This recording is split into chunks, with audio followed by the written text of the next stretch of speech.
بسم اللہ الرحمن الرحیم۔ آج چاروں صحابہ کے بارے میں ان کے مناقب اور فضائل بیان کر رہا ہوں۔ تو پہلے حضرت ابوبکر صدیق رضی اللہ عنہ کے بارے میں ہے۔ عبداللہ بن مسعود نبی صلی اللہ علیہ وآلہ وسلم سے روایت کرتے ہیں، آپ نے فرمایا، اگر میں کسی کو اپنا دوست بناتا تو ابو بکر رضی اللہ عنہ کو اپنا دوست بناتا، لیکن ابو بکر میرے بھائی ہیں اور میرے ساتھی ہیں۔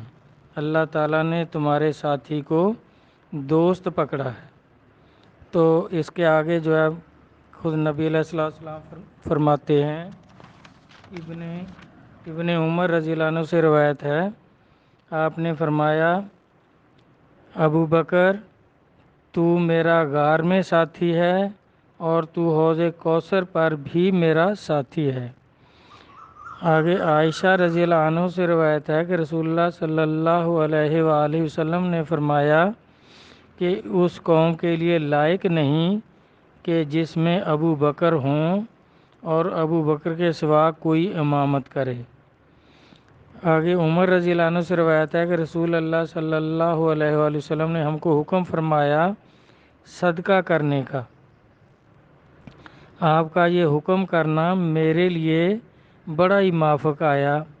میں نے سوچا کہ آج میں ابو بکر رضی اللہ عنہ پر سبقت لے جاؤں گا، اور عمر رضی اللہ عنہ نے کہا، میں اپنا آدھا مال لایا، اور رسول اللہ صلی اللہ علیہ وسلم نے فرمایا، اے عمر، اپنے اہل و عیال کے لیے تو نے اپنے گھر کتنا مال چھوڑا؟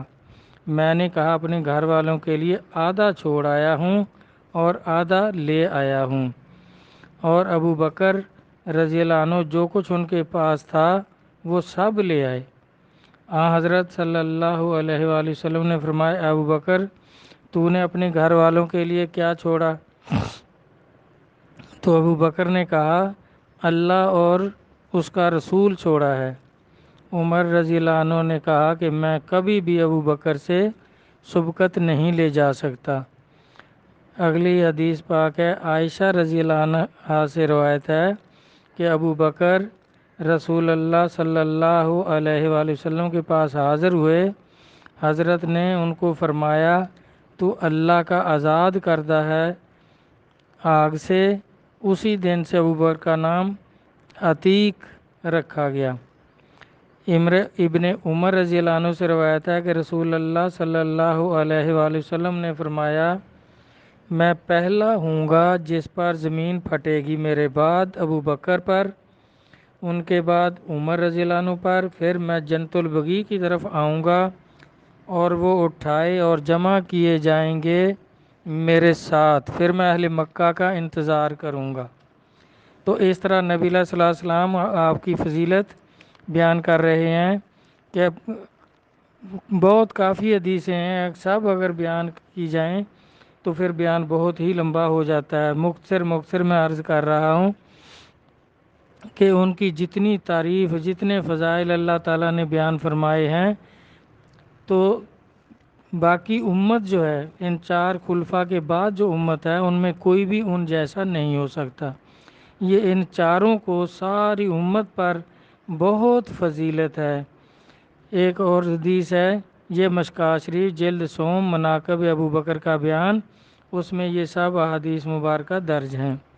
ابو ہریرہ رضی اللہ عنہ سے روایت ہے کہ رسول اللہ صلی اللہ علیہ وسلم نے فرمایا، میرے پاس جبرائیل علیہ السلام آئے، میرا ہاتھ پکڑا اور مجھ کو ایک دروازہ دکھایا جس میں سے میری امت جنت میں داخل ہوگی۔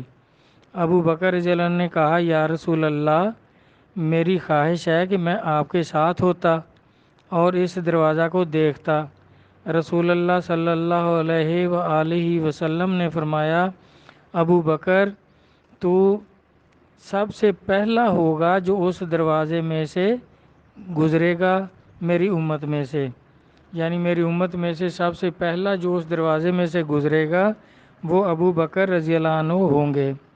تو اس طرح دیکھیں ان کی کیا شان ہے ان لوگوں کی۔ آپ نے فرمایا ایک دوسری حدیث میں کہ ابو بکر تو غار میں بھی میرا ساتھی تھا اور حوض کوثر پر بھی میرا ساتھی ہوگا۔ اور نبی پاک صلی اللہ علیہ وسلم نے فرمایا آگے حضرت عمر رضی اللہ عنہ کے بارے میں دیکھیں، آگے میں ان کے بارے میں کافی بیان ہو چکے ہیں، لیکن مختصر میں اب ان چاروں کے بارے میں عرض کروں گا۔ تو ان چاروں کے بارے میں اگر کوئی جمع تفریق کرے تو بھائی وہ اس کا ایمان صحیح نہیں رہے گا، تو وہ جنتی تو پھر ہو نہیں سکتا۔ یہ چاروں جو ہیں نبی علیہ السلام کو بہت پیارے تھے، ان میں کوئی اختلاف نہیں تھا۔ کئی لوگ جو ان میں اختلاف پیدا کرتے ہیں، ظاہر کرتے ہیں، من گھڑت حدیثوں سے ظاہر کرتے ہیں، وہ سب کا سب غلط ہے، من گھڑت ہے۔ عمر رضی اللہ عنہ سے آپ نے فرمایا کہ عمر تو مثل موسیٰ علیہ السلام ہے۔ موسیٰ علیہ السلام نبی تھے، رسول تھے، لیکن میرے بعد نبی نہیں ہے۔ ویسے اگر کوئی نبی ہونا ہوتا تو عمر نبی ہوتے، لا نبی یا بعدی، میرے بعد نبی کوئی نہیں ہے۔ اب میں عمر جو ہے سچ بولتا ہے، اس لیے اس کا کوئی دوست نہیں ہے، کیونکہ لوگ خوشامد پسند کرتے ہیں تو وہ سچ کہتے ہیں۔ تو جس طرح اللہ نے عدل کا حکم دیا تو عمر رضی اللہ عنہ نے عدل کر کے دکھایا کہ اپنے باپ کو بھی گوارا نہیں کیا کہ نبی کی توہین کرے، ان کی بھی گردن اڑا دی، اور اپنے بیٹے کو 100 کوڑے مارے، وہ اس کے مارنے کے بعد بھی ان کا جو جرم تھا تو قبر پر بھی پورے کیے، لیکن انصاف عدل اس میں فرق نہیں آنے دیا، اللہ اور اللہ کے رسول کے فرمان کو جاری رکھا، لاگو رکھا۔ تو عمر رضی اللہ عنہ کی شان سب بزرگوں کی، ان چاروں صحابہ کی شان ایک دوسرے سے بڑھ کر سرکار نے بیان فرمائی ہے۔ جیسے ابو بکر صدیق رضی اللہ عنہ کے بارے میں فرمایا کہ ابو بکر تو مثل ابراہیم علیہ السلام ہے، اور عمر رضی اللہ عنہ سے فرمایا کہ تو مثل موسیٰ علیہ السلام ہے۔ تو دیکھیں سب نبیوں سے ان کی مشابہت، آپ نے ان کی تعریف جو کی ہے تو آپ نے ان سے مثالیں دی ہیں، نبیوں سے مثالیں دی ہیں۔ تو آگے حضرت عثمان غنی رضی اللہ عنہ، ان کے بارے میں دیکھیں، ان کی فضیلت بہت زیادہ، ان کی بھی فضیلت ہے کہ دیکھیں مسجد نبوی شریف کی زمین جو ہے انہوں نے خرید کر وقف کر دی، تو نبی علیہ الصلوۃ والسلام نے فرمایا عثمان تو نے جنت خرید لی۔ پھر مسلمان پانی کے لیے تنگ ہوتے تھے تو بائر روما خرید کر مسلمانوں کے لیے وقف کر دیا۔ یہودی مہنگے داموں مسلمانوں کو دیتا تھا اور کبھی انکار بھی کر دیتا تھا، تو آپ نے فری میں بائر روما مسلمانوں کے لیے وقف کر دیا، کافروں کے لیے بھی وقف کر دیا کہ جو مرضی یہاں سے پانی لے جائے۔ تو نبی پاک صلی اللہ علیہ وسلم نے فرمایا عثمان تو نے پھر جنت خرید لی۔ پھر غزوہ تبوک کا تہائی سامان پورے لشکر کا، سواری، اسلحہ، راشن، سب کچھ آپ نے پیش کیا، تو نبی علیہ الصلوۃ والسلام نے تیسری دفعہ فرمایا کہ عثمان تو نے پھر جنت خرید لی۔ تو اس طرح 3 دفعہ آپ نے جنت خرید لی۔ تو سرکار اتنے خوش تھے تو آپ نے فرمایا کہ اگر میری 100 بیٹیاں بھی ہوتی تو یکے بعد دیگرے میں عثمان سے ان کے نکاح کر دیتا۔ تو کس قدر سرکار خوش تھے۔ نبی علیہ الصلوۃ والسلام نے فرمایا کہ عثمان سے فرشتے بھی حیا کرتے ہیں، عثمان غنی رضی اللہ عنہ سے فرشتے بھی حیا کرتے ہیں۔ اور آپ کے بارے میں روایتوں میں موجود ہے کہ آپ جب سے مسلمان ہوئے ساری عمر ہر جمعے کو ایک غلام آزاد کرتے تھے، ہر جمعے کو۔ اور کس قدر آپ سخی تھے، کس قدر آپ نے اسلام کی خدمت کی، سب کے سامنے ہے۔ پھر علی علیہ السلام کے بارے میں فرمایا کہ علی مجھ سے ہیں اور میں علی سے ہوں، جس کا میں مولا ہوں اس کا علی بھی مولا ہے۔ تو اب کئی لوگوں کا یہ سوال ہوتا ہے کہ سرکار تو نبیوں کے بھی مولا ہیں، تو کیا علی علیہ السلام بھی نبیوں کے مولا ہیں؟ تو میرا بھائی دیکھیں سرکار کی امت کی فضیلت دیکھیں کہ عیسیٰ علیہ السلام نبی ہیں، سرکار کی امت میں آئیں گے، جب امتی بن کر آئیں گے تو امام مہدی علیہ السلام کے پیچھے وہ نماز پڑھیں گے۔ اب حضور کی تو امت امام مہدی علیہ السلام آخری زمانے میں ہیں وہ بھی نبی کی امامت کر رہے ہیں، عیسیٰ علیہ السلام کی امامت کر رہے ہیں۔ تو علی علیہ السلام کی تو شان بہت زیادہ ہے، سرکار مار رہے ہیں علی مجھ سے ہیں اور میں علی سے ہوں، تو وہ نبیوں کے امام یا نبیوں کے مولا کیسے نہیں ہو سکتے؟ میرا بھائی، حضور کی امت کی بہت فضیلت ہے، جیسے سرکار کو نبیوں پر، تو اسی طرح سرکار کی امت کو بھی دیکھیں، امام مہدی علیہ السلام عیسیٰ علیہ السلام کے امام ہیں۔ اور نبی صلی اللہ علیہ وسلم نے فرمایا کہ اپنی امت کے لیے کہ اس وقت تمہاری کیا شان ہوگی جب ایک نبی تمہارے پیچھے نماز پڑھے گا اور تمہارا امام تمہیں میں سے ہوگا۔ تو اس طرح علی علیہ السلام بھائی سب کے مولا ہیں۔ اور امامین کے بارے میں فرمایا، امام حسن امام حسین علیہ السلام کے بارے میں کہ یہ جوانان جنت کے سردار ہیں۔ تو جنت میں سب ہوں گے ہی جوان، کوئی بوڑھا تو ہوگا نہیں۔ اور صدیق اکبر اور حضرت عمر رضی اللہ عنہ کے بارے میں فرمایا کہ جو بڑی عمر والے ہیں جنتی، یہ ان کے سردار ہیں، جو بڑی عمر والے ہیں ان کے سردار ہیں۔ اب تو یہ دیکھیں صدیق اکبر اور حضرت عمر بھی نبیوں کے سردار ہیں، کیونکہ نبی چھوٹی عمر والے تو نہیں ہوں گے، نبی سارے بڑی عمر والے ہی تھے۔ تو حضور کی تو امت کے جو یہ بزرگ ہیں، یہ بھائی نبیوں کے بھی سردار ہیں اور امت کے بھی سردار ہیں۔ اب کتنے لوگ جو بیچارے کم علم یا بد عقیدہ کہہ سکتے ہیں کہ ان چاروں میں جمع تفریق کرتے ہیں۔ بھائی ابو بکر صدیق رضی اللہ عنہ، جن کے بارے میں سرکار نے فرمایا کہ ان کے مال نے سب سے زیادہ مجھے فائدہ دیا اور اس کا اجر جو ہے وہ اللہ تعالیٰ قیامت میں ادا کریں گے، میں ان کا حق ادا نہیں کر سکا۔ اب دیکھیں ایک شاعر کہتے ہیں کہ کیسی مولا نے سنگت بنائی، دو سورے تے دو سن جو آئی۔ پنجابی میں کہتے ہیں کہ یہ جو بڑے دو صحابہ ہیں، ابو بکر رضی اللہ عنہ اور حضرت عمر رضی اللہ عنہ، یہ حضور کے سسر ہیں، اور حضرت عثمان غنی رضی اللہ عنہ اور حضرت علی علیہ السلام یہ دونوں سرکار کے داماد ہیں۔ اب بھائی اب ان میں اگر کوئی جمع تفریق کرے، جیسے کئی فرقے جو ہیں جن کے بارے میں سرکار میں کہ سارے فرقے 72 فرقے ہوں گے، سارے دوست کی ہوں گے، وہ ان کا اختلاف ظاہر کرتے ہیں کہ صدیق اکبر رضی اللہ عنہ نے علی علیہ السلام کا دروازہ توڑ دیا، مکان گرا دیا۔ بھائی اللہ کے بندے، کوئی عقل کی بات کرو، جب کہ چاروں خلفاء کے دور میں علی علیہ السلام چیف جج تھے۔ جس طرح حضرت عمر رضی اللہ عنہ فرما رہے ہیں اگر ان کا اختلاف ہوتا تو پھر حضرت علی ان کے چیف جج کیوں بنتے، اور حضرت عمر رضی اللہ عنہ فرما رہے ہیں کہ اگر آج علی نہ ہوتے تو میں ہلاک ہو جاتا۔